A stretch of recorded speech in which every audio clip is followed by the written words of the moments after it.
Para mediados del siglo XIX, el capitalismo se había consolidado a nivel mundial, y pese a que entre 1873 y 1896 sufrió una gran depresión, producto de la especulación financiera, la corrupción y el surgimiento de grandes monopolios, también se experimentaron grandes avances tecnológicos en lo que se conoció como la Segunda Revolución Industrial, en donde se expandió el uso del acero y se vio un arribo masivo de los trenes.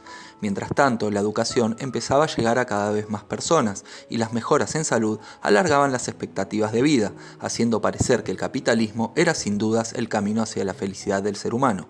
En Europa las monarquías habían logrado reinventarse, y aunque eran controladas por los parlamentos, también arrendaban campos e incursionaban en el mundo de las finanzas, logrando mantener su status quo.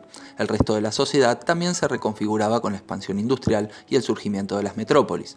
Superada la crisis, las mejoras en la calidad de vida que habían llegado de la mano de servicios como la luz eléctrica, mejores transportes y más y mejores bienes de consumo parecían alcanzar cada vez a más sectores. La burguesía, por supuesto, era la más beneficiada. Ya no solo tenía el poder económico que le daban las fábricas, ahora irrumpía también en las finanzas y accedía a la aristocracia a través del casamiento. Por otra parte, en sus tiempos libres, va a empezar a incursionar en el mundo de la ciencia, la prensa y la política.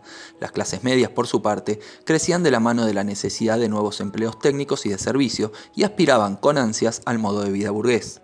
En la base de la pirámide de la sociedad se encontraban campesinos y proletarios. Los campesinos se liberaron de la servidumbre, pero muchos se tuvieron que incorporar a la clase obrera, clase que se expandía rápidamente junto a la expansión de la industria, mientras con la lucha y la organización lograba obtener mejoras y derechos laborales. En cuanto a este creciente movimiento obrero de las ciudades, hay que decir que para ese momento era dispar en cuanto a ideología y objetivos.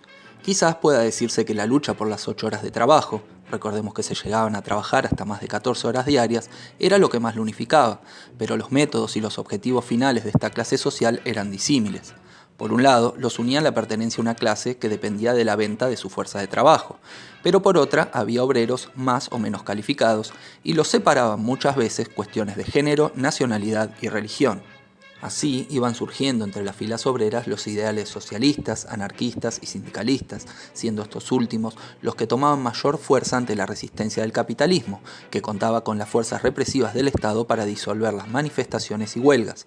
Pero hacia fines del siglo era indudable que en la Europa industrial el movimiento obrero había crecido no solo en cuanto a número, sino también en cuanto a conciencia. Lo cierto es que mientras en las potencias industriales de Europa las cosas parecían avanzar y el crecimiento económico de la burguesía parecía derramarse hacia otras clases, en los países agroexportadores la pobreza hacía estragos. Por otra parte, los países que habían llegado tarde a la industrialización, como Alemania, que recién logró unificarse en 1873, no estaban nada conformes con el reparto imperialista del mundo. Los países imperialistas, principalmente Inglaterra y Francia, tenían colonias, mayormente en África y Asia, o zonas de influencia como en América, en donde podían vender sus productos industriales y obtener materias primas a bajos costos. Pero había países que se habían logrado industrializar, como Alemania, que no contaban con grandes zonas de influencia, lo que dificultaba su crecimiento, y otros que se modernizaban y crecían rápidamente, como Estados Unidos y Japón, que también querían entrar en el juego del dominio mundial. Fue así que hacia finales del siglo XIX se empezó a gestar lo que se conoce como la paz armada, que no es otra cosa que un juego de alianzas que iba acompañado de un gran crecimiento de la industria armamentista y del nacionalismo como ideal político. Las fichas de lo que terminaría desembocando en la Gran Guerra se iban acomodando. Alemania mantenía su fuerte alianza con Austria-Hungría y una endeble alianza con Italia, mientras se alejaba de Rusia. Los franceses aprovechaban y se aliaban a los rusos, formando un pacto en 1894. En 1898, las ambiciones expansionistas de Francia e Inglaterra entraron en conflicto, pero las resolvieron, y en 1904 armaron la Entente Cordiale, a la que se sumó el Imperio ruso tras lo débil que había quedado en su derrota en la Guerra ruso-japonesa de 1905, formando así en 1907 la Triple Entente.